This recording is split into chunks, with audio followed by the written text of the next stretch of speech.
Airplane is a 1980 film characterized chiefly by its satirical deconstruction of disaster films. This becomes evident right from the opening sequence, during which the tail of the plane is seen moving throughout the clouds in a fashion similar to that of a particularly famous shark fin. The scene is, obviously, a throwback to the 1975 disaster horror film Jaws, as the score inflects a similarly menacing tone on the audience to the iconic theme of Jaws.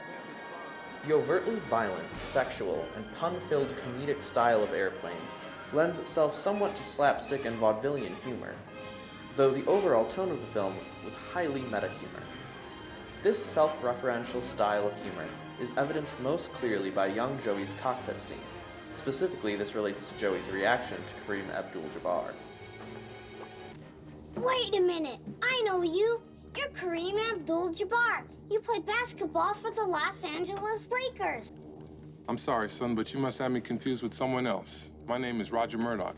I'm the co-pilot. Kareem, an NBA legend and sometimes actor, plays the role of Roger Murdoch, but is recognized almost immediately by the young boy as his basketball-playing real-life persona. This humor breaks the fourth wall, reminding the audience that the actors are just that, actors. Listen, kid. I've been hearing that crap ever since I was at UCLA. I'm out there busting my buns every night. Tell your old man to drag Walton and Lanier up and down the court for 48 minutes. This continues throughout the movie, including Lieutenant Hurwitz's severe shell shock, which causes him to think he's Ethel Merman. Thinks he's Ethel Merman. You'll be swell. You'll be great. Gonna have the whole world on a plate. Starting here, starting now. Honey, everything's coming up right. Overall, the film skirts the line between meta-humor and satire, with plenty of running pun gags. In a flashback, Ted discusses his drinking problem. And that, as much as anything else, led to my drinking problem. We did come back. In addition, Ted's droll and monotonous musings drive 3 of his fellow passengers to kill themselves, in a darkly humorous nod at obnoxious airplane folk with a knack for oversharing.